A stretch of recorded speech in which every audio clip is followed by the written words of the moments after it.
Hello warriors, how are you all doing? Welcome back to my channel. If you are new here, my name is Seun Obisesan. And if you are a return viewer, thank you for coming back. And today I have a guest in the house. I caught a big fish. Now, without wasting much of your time, let me pass it on to her. She will introduce herself and tell us what she does. Over to you, ma. Hi, warriors. Is it? It's nice having me here. My name is Nikki Adesiyan, and so my channel's name is it? It's Nikky's Thoughts or Nikky's Thoughts. So I'm a mother of four, and I'm a teacher by profession. So I have a YouTube channel. It's called Nikky's Thoughts, and there is anything that comes as the name implies, Nikky's Thoughts. If it is cooking, if it is faith, if it's motherhood, if it's parenting, anything, we just drop in there, you know. Thank you very much. So we are going to go through some few questions that I have for you, and hopefully you all will gain one or two from this discussion today. So the second question I have here is, you are a teacher in Ireland. Yes. Okay. So were you teaching in Nigeria before moving to Ireland? Yes, I was teaching. I think I taught for like 8 years in Nigeria before moving down to Ireland. Yeah. Oh, okay. That's interesting. So, and you've been teaching in Ireland since when? Since 2001, September 3rd, 2001. Oh, that's over 20 years now. 21 years now. Wow. Over 2 decades. That's impressive. So now tell us, what is the difference between teaching in Ireland and teaching in Nigeria? Obviously, there's a lot of difference there. And when you look at culture, it's one thing. Everything is different. Environment, the setting, the structure is different. The curriculum is actually different as well.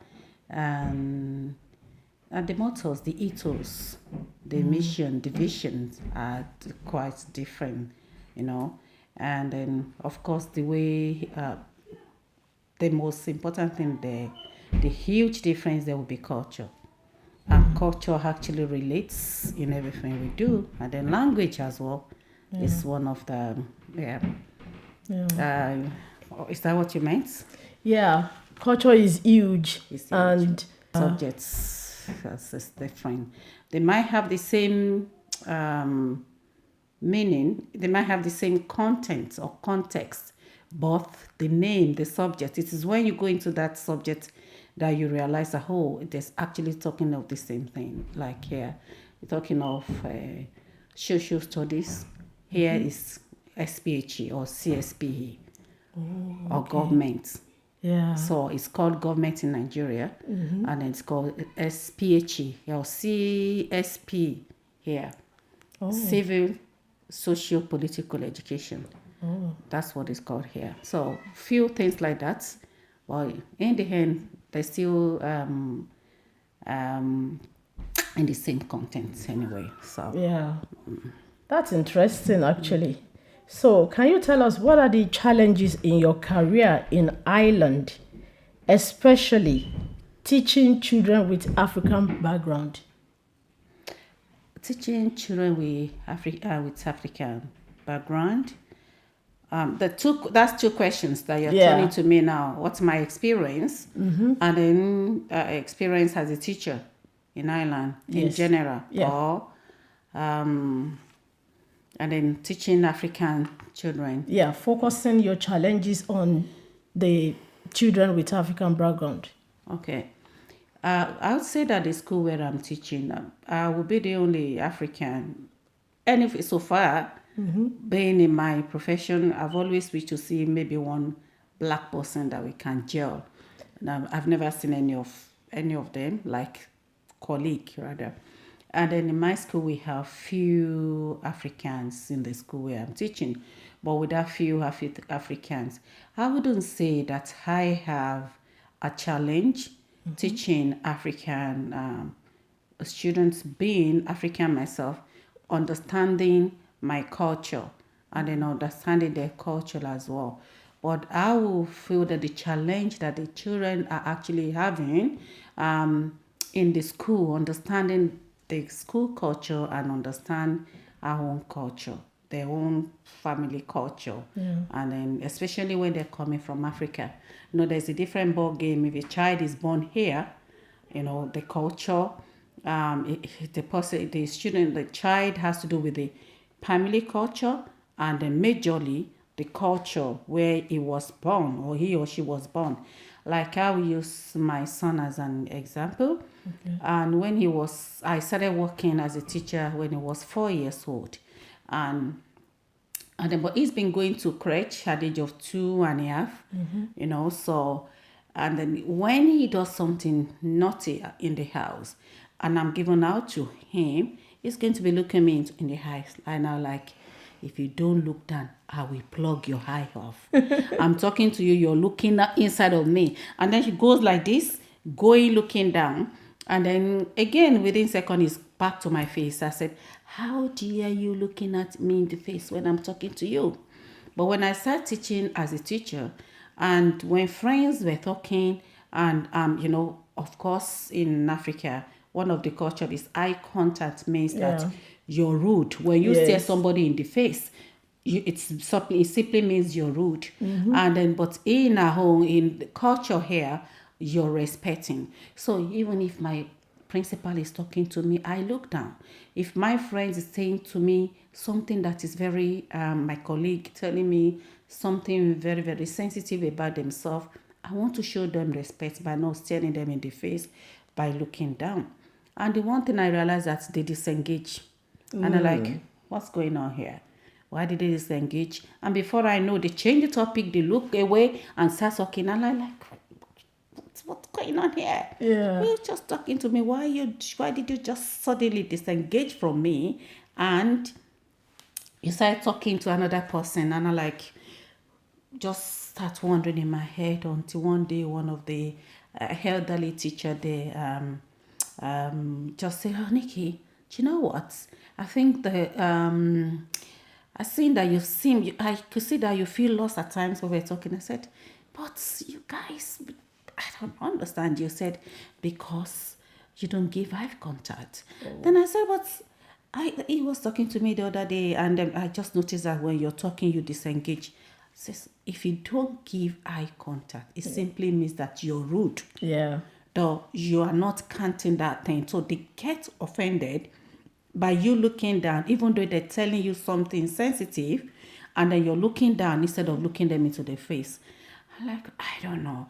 And then I do give even the students, Irish people, when I'm in the classroom, my first 1 month in the school, I'm talking, you're looking at me in the eye, like, then I just like, okay, my child at home, that boy is in Dynamo or whatever you want to say there now. Like, I'm actually confusing him. Because to me, he has looked at me, but has looked down when I'm talking to him. And when he's at work, I mean, in school or in the society or within the setting, Irish culture, the culture where he belongs, he's been taught to look you straight in the face. So I can see the confusion, and then that is the stage many African children find themselves. They're confused between the African culture and the culture because the parent did not realize this culture. If I don't go there to work or if I'm not in the working sector, I might not be able to know. And then it's something that is imbibed in us that we might not even see that we're doing it culture consciously because it's part of us. And so I take extra effort with the children since then. That's one. Then I have to go to school and teach. Then I went to the punishment book we have in the staff room, see all the African students getting in trouble, and I realized that they're getting in trouble not because of anything, but because of the culture clash. Yeah. And then they are doing the right thing, Yeah. but the teacher thought they're doing the wrong thing. But that's the way they're being taught at home. Yeah. Because that's the culture of the parent at home, not their own culture. So that's huge. That was Yeah. huge. So I had to train the teachers then about the African culture, cultural awareness, Yeah. and then again the African setting about the cultural awareness. So I have to gather some parents as well to let them know, but I have to learn this based on my own experience. So answering your question, I wouldn't have problem with dealing with African children, but rather the African children, especially the one coming from Africa with their parents, we have issue understanding the culture, and they get into trouble a lot, and they're confused. Yeah. And then you can understand where their confusion is coming from. Yeah. Because it's in between the parent, so that is it. Yeah. Oh my God. You can see, guys, this is a broad topic. It's not gonna, we are not gonna finish it today. So like in one of my videos, I mentioned my dad doesn't call his older brother his name. He cannot say brother something. He will say brother me, babaroti me, as a sign of respect. So cultural differences is something that's so broad. You cannot get the whole vibe of it in a day. So this is something that we have to discuss another day entirely. But if you've encountered cultural differences, you can comment down below and let us know what your experiences have been. Yeah. Thank you so much. It's also had this as well. Working as a teacher now for the last 21 years in the school, and of course I've had so many African students passing out in the school. Yeah. I don't want them to see me as the auntie that they have to run away with. I let them be who they want to be in the school, and I actually have to come down to their level as a teacher as well, not putting the auntie hats on. Even though when they see me, they also know in the school that they go, oh, hello auntie. They're still going to show that respect, but I'm going to I don't want them to have that fear of, oh, one auntie is there to look at them, to make life so difficult for them. Yeah. So I do come down to their level, even when I'm relating with them, and it's a conscious effort. But the only time that I do get on their face, or that I'll call them natural, I call them, is when I know that things are not supposed to do, if you're not doing well, if they are purposely, and they're doing something, there's a difference between that maybe they're going through, or this is just an attention, or if they don't want to do something. That is when they will see me. I just put them in a corner and I just speak to them. I see what you're doing. And if you don't change, I see. I want you to change now. Else you will have me done there with. But we're not going to have this topic anymore. We're not going to talk about this again, because I know you're going to change, because you know that there's a high watching you. And they change. But I always give them, but I don't run in between them and their parents. I don't gossip about whatever happened in their lives with the parents. I don't see any parents in the last 21 years that will come to me that, oh, I heard this about my son, I heard this about my daughter, it's because that's it. No, it's basically a profession base. And if I have to deal with that child, at times I deal with them personally like I'm your auntie. That is when they are going and then I need to check them. Then I say, I'm your auntie. Okay, and I see what you're doing. I see this, I see that, I see that, I see that, I see that, I see that, I saw that, I saw that. So for you to know that I call you to talk to you now, you've done. Now, we're not going to have this topic again, because I want you to stop right now, or else you will have me to answer.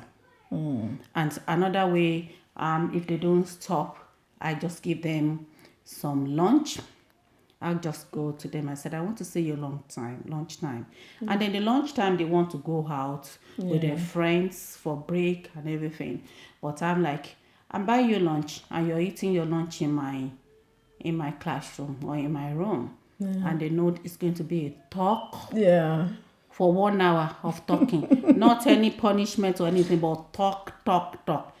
They don't want to get into trouble with that. So if I said to one who then was, I'm looking at you and I don't see any change, I give them a little bit of long rope, and then I'm going to buy them long lunch, and they'll be in my room for 1 hour. If I don't see any change, then I too buy them another lunch, and they come into my room. And after like 2 that occasion, and it's going to be long, boring, preaching and everything, which they don't like. Yes. So before you know, they change, and I go back into their record and I said, okay, there's changes, and I'm gonna go. Yeah. Times I buy them some chocolates. I said, do you want something? So that kind of that's the only thing I would say about the Nigerian. But I want them to see me in the classroom and be relaxed. That it's one of the teachers. It's not an auntie that's gonna tell my mom. It's gonna give me high time. It's gonna be no. They just have to be okay to know that, oh, it's my teacher anyway, and you know, and be proud. But if they're not doing well, I only have issues when they're 5th-year student or 6-year student leaving start going to university. On their 3rd year, I might see them pass by, and then, so are you thinking of what you're going to do when you come back in 5th year? Just to get them thinking in the course of the holiday, that they have to start thinking that I'm going to be a senior student now, and I need to start thinking about my career. So in that, I might have that little chat talk to them just to set them up, to get something to think. But it's just on a passerby. It's not a serious talk to them. But I'm just said, okay, you know what? My door is open during the summer. If you're stuck and you need any help, you can always knock on my door. That's it, and then we leave it like that. Yeah, that's perfect. So it's more like eat lunch and be better. Continue to eat lunch until you get better. That's fantastic. Thank you so much.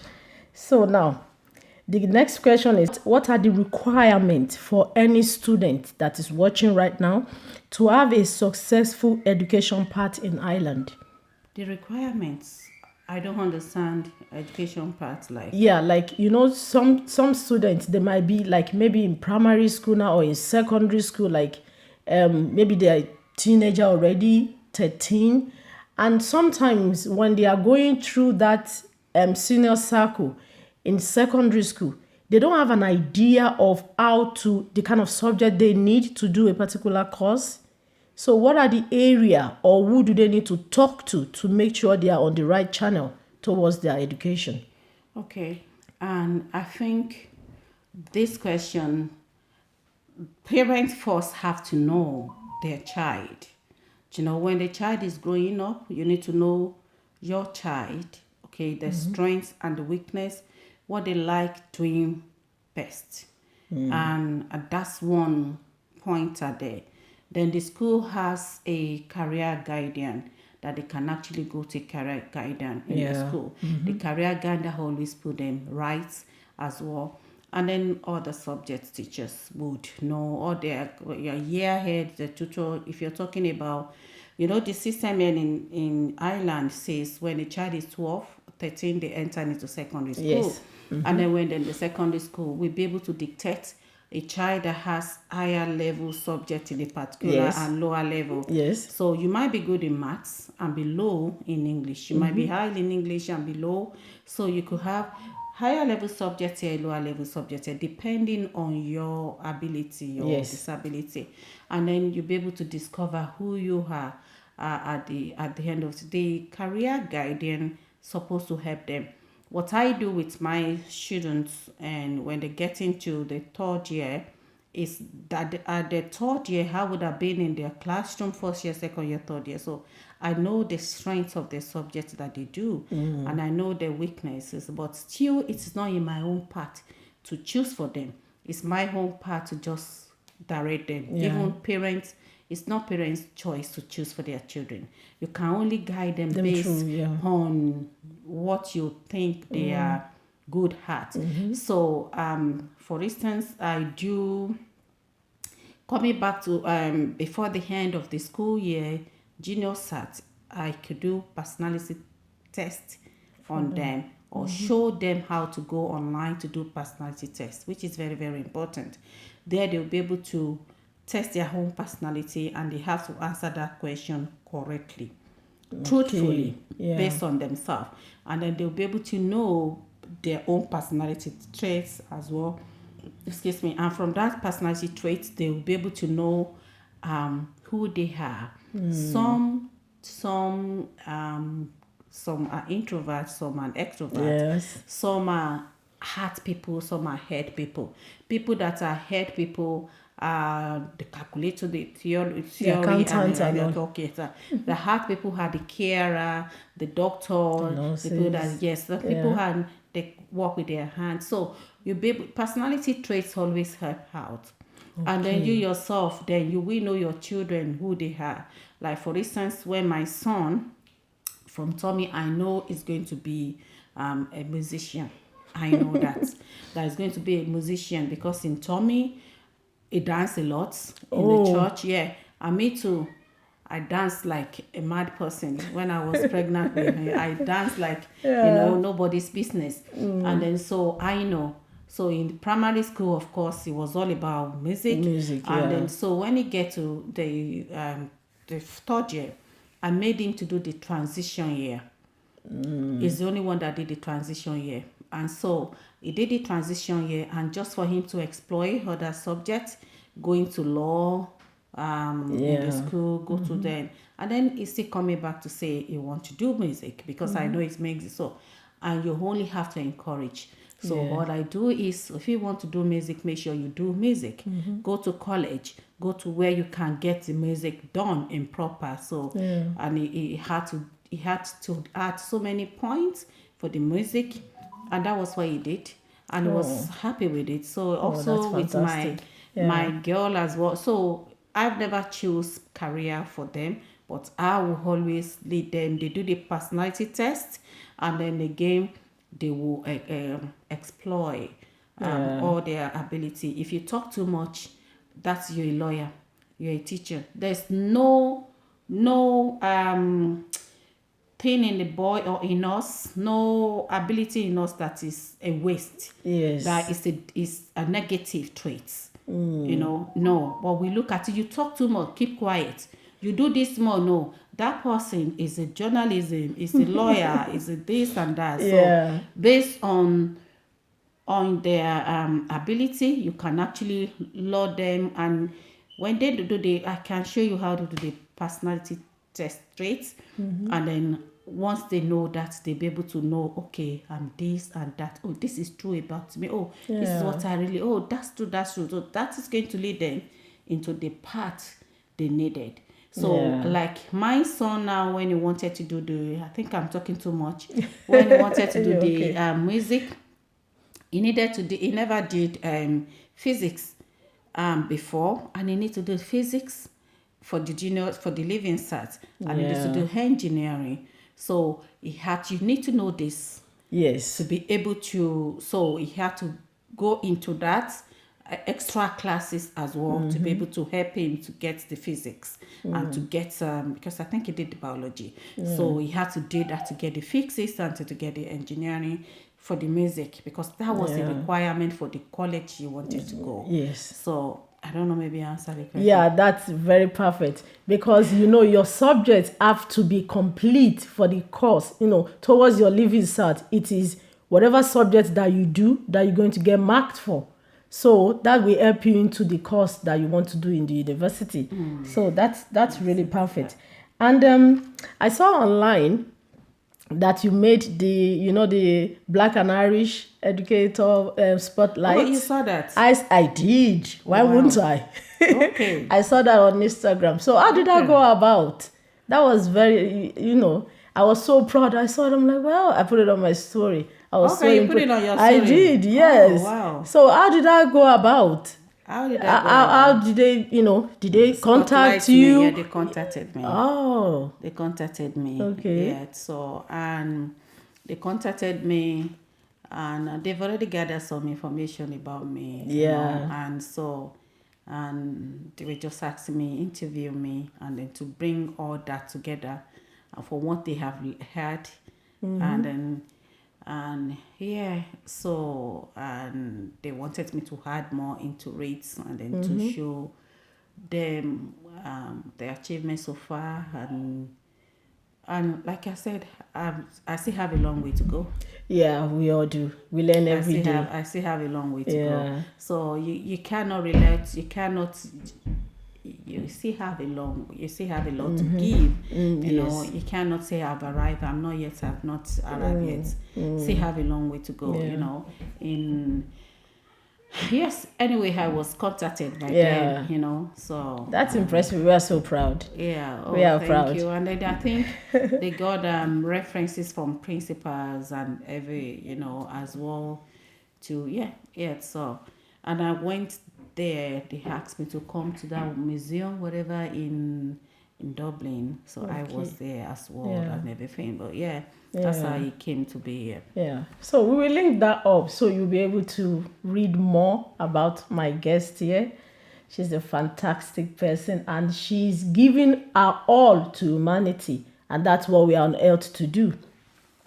So let's go to the next one.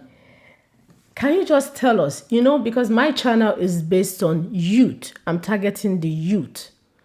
Tell the youth that are watching why education is so important. Like youth, God bless you guys. I'm one of you. I'm youth by heart, so you could see. Forget about everything, but we're all youths. Okay, so education is all. It's very important nowadays. Even going to social media, you must be able to read and write. And then apart from that, there's laws, there's terms and conditions, there's how to do things that you need to read and be able to follow. If you don't have education, how would you be able to cope with that and everything? So everything, the center of it all is education. Yeah. It's the center of it all.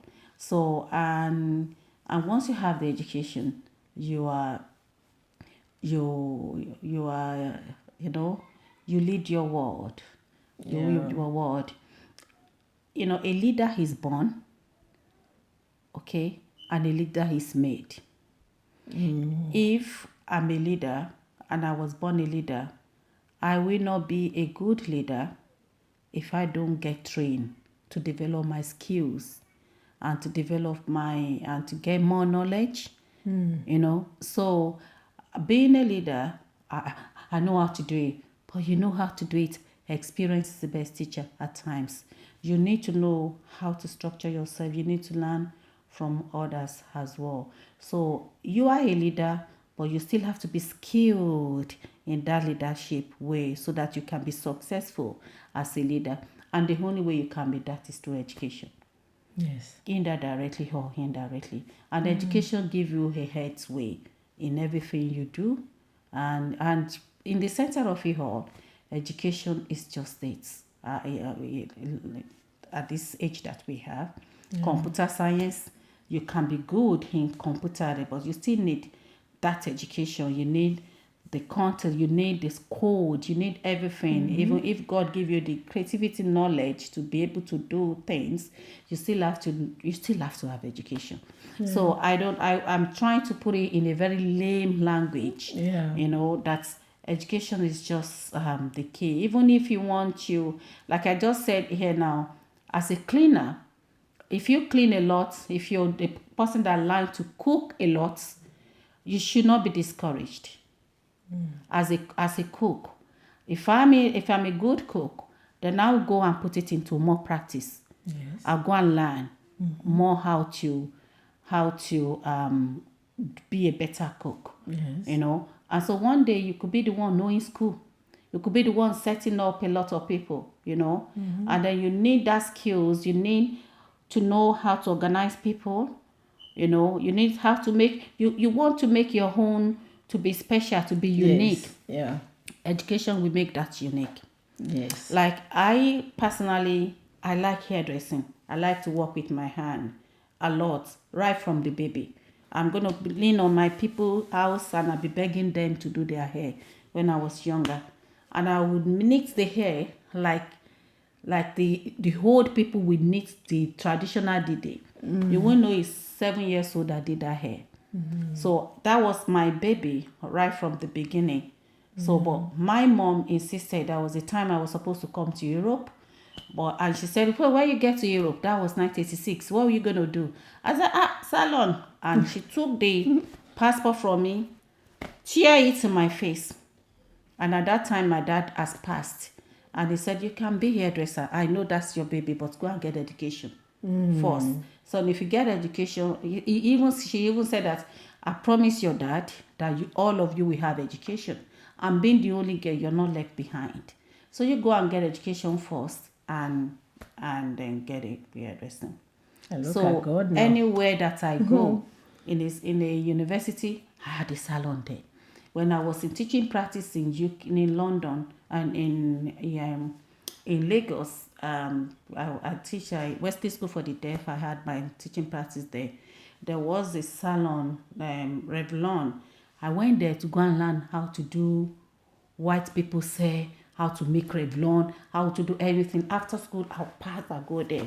I was working on the hairdresser because there's a salon there called Headmasters in Allen Avenue then, because I love hairdressing. After work, I'm going to go there and start working. So when I get to Europe, I was working as a hairdresser. In my school where I was teaching, I look at some students that they're heart people, they're hand people, they can, too much in their brain. So I decided to set up a salon in the school for them because it's part of the school curriculum as Living Arts Applied. So in my school, I set up a salon and I have the students that are doing exams, they're doing hair and beauty and everything. It's part of education. You see, the education, they work hand in hand. So education is the key. If I had not gone through that stages and had the education into it, it might not make any impact. So get education. Thank you so much. Oh my goodness, thank you so much. Like with your education, you can acquire as many as you want. Education will make the journey even faster for you in acquiring other skills. Thank you so much. I believe you are blessed. So interact with me in the comment section how blessed you are. And, send your well wishes to my guest for blessing each and every one of you. Now, some people might be wondering, oh, she mentioned that thing, but she didn't say much about it. Can you tell people how to contact you if they want to contact you? Or your social media handles where they can reach you? Yeah, you might put. I will put in the description. So Nikky'S Thought. I'm on Facebook on Nikky'S Thought. And at the moment, like I said, I do a bit of everything. It's not really okay. Like I do cooking. And then the cooking channel come to being because when my children went to college and they're like, oh mom, how do you make that akara? But you were there when I was making the akara. So I'm going to do the video, then I'll put it on the YouTube so they can watch as well. I'm blessed others. Then at times I take school, to take food to school like yam and egg or anything, jollof rice, and then my colleague will say, oh Nikki, how do you cook this? So I'm going to cook it and put it on the page. So I have to teach people as well. So anything that comes my way, and of course I'm a minister of God as well. So I put word of God God first as well. So it's a bit of everything, but it's on Nikky'S Thoughts. We're planning to grow more better. To do more better. Definitely. So go there as well and interact, leave comment there, and then ask me any question, anything you want me to talk about. I will do a video and put it on or I might answer you as well. On that page. And also we will add the Instagram handle as well for people who love to be on Instagram. So thank you so much, and thank you for honoring this invitation, even though I wouldn't say it's an invitation, it's a destiny connection.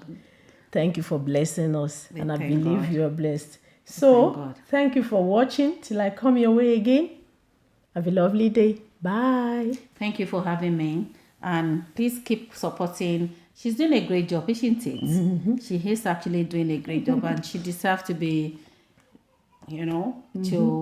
to be applauded. Yeah. Always support this ministry, and God bless you. Thank you for having me. All right. Bye, guys. Bye.